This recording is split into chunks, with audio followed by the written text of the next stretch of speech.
বিশ্বাস ভাঙলে শব্দ হয় না, কিন্তু ব্যথাটা সারা জীবন থাকে। কোনো দরজা ভাঙার মতো শব্দ হয় না, কোনো চিৎকার, কোনো কান্নার দৃশ্যও থাকে না।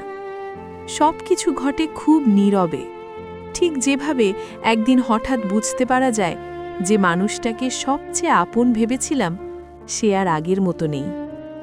মিহির কখন প্রথম বুঝেছিল সে নিজেও জানে না। হয়তো সেদিন, যেদিন সে নিজের কষ্টটা বলতে গিয়েও থেমে গিয়েছিল, কারণ সে বুঝে গিয়েছিল শোনার মতো কেউ নেই। বিশ্বাসটা সেদিনই একটু একটু করে ভেঙে পড়েছিল। আগে সে মনে করত বিশ্বাস ভাঙা মানে ঝগড়া, কান্না, দূরত্ব, কিন্তু বাস্তবে বিশ্বাস ভাঙে আরও শান্তভাবে। প্রশ্ন করা বন্ধ হয়ে যায়, ব্যাখ্যা দেওয়ার ইচ্ছেটাও হারিয়ে যায়। যাকে একসময় সব বলা যেত, তার কাছেই এখন সবচেয়ে বেশি চুপ থাকতে হয়। মিহিরের জীবন বাইরে থেকে স্বাভাবিকই ছিল। সে হাসত, কাজ করত, মানুষের সাথে কথা বলতো। কেউ বুঝতে পারত না তার ভেতরে কিছু একটা চুপচাপ মরে যাচ্ছে।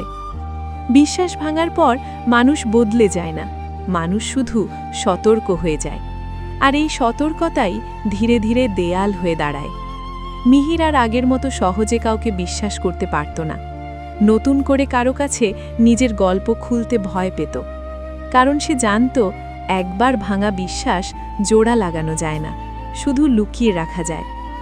রাতের বেলা যখন সব চুপচাপ হয়ে যেত, তখন ব্যথাটা সবচেয়ে বেশি অনুভব হতো।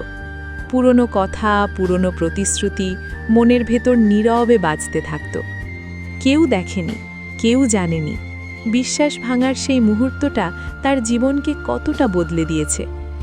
একদিন মিহির নিজেকে বলল, আমি দোষ দিচ্ছি না, আমি শুধু মনে রাখছি। কারণ কিছু শিক্ষা কষ্ট দিয়ে আসে, আর সেই কষ্টটাই মানুষকে ভেতর থেকে বড় করে তোলে। বিশ্বাস ভাঙলে শব্দ হয় না, কিন্তু ব্যথাটা সারা জীবন থাকে। সে ব্যথা চিৎকার করে না, কিন্তু মানুষকে চুপ থাকতে শেখায়। আর এই চুপ থাকাটাই সবচেয়ে গভীর আর সবচেয়ে সত্য।